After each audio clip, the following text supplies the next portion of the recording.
Lagpas tuhod hanggang dibdib po na pagbaha sa Barangay Diaz Bautista. Nararanasan dahil sa pag-apaw ng spillway sa Agno River. Para sa detalye ng balitang yan, kasama natin Idol Joanna De Vera. 104.7 IFM. Report!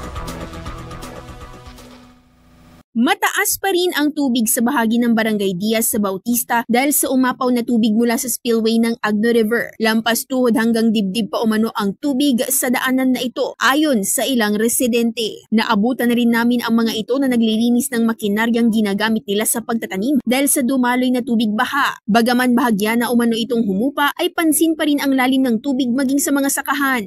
Nana pala kami sa mga sa mga pananim namin. Hindi ka magpagtawid-tawid kasi sintro kasi ito. Pag iikot sa may salkala, malayo na.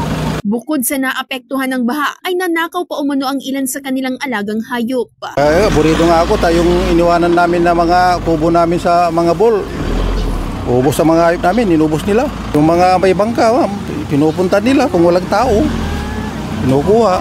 Mayroon din pansamantalang ginagamit na tulay ang mga residente upang makatawid at hindi na lumusong pa sa tubig.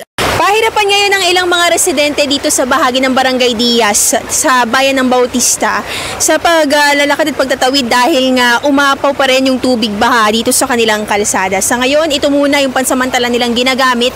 Samantala, maigi rin na binabantayan ang ilog sa barangay at pinagbabawalan ang mga residente lalo ang mga bata na maligo at lumangoy sa ilog upang maiwasan ang insidente ng pagkalunod. Bilang paghahanda rin bago ang pagpapakawala ng San Roque Dam, inalerto na ang mga BDRRMC sa mga barangay ng Bacante, Pogo, Poponto at Sitio na Mulaan Sur at Norte sa Barangay Diaz bilang mga kritikal na lugar na malapit sa dike at Agno River. Kasama mula rito sa IFM Dagupan, ito si Idol Joanna De Vera, Tatak IFM.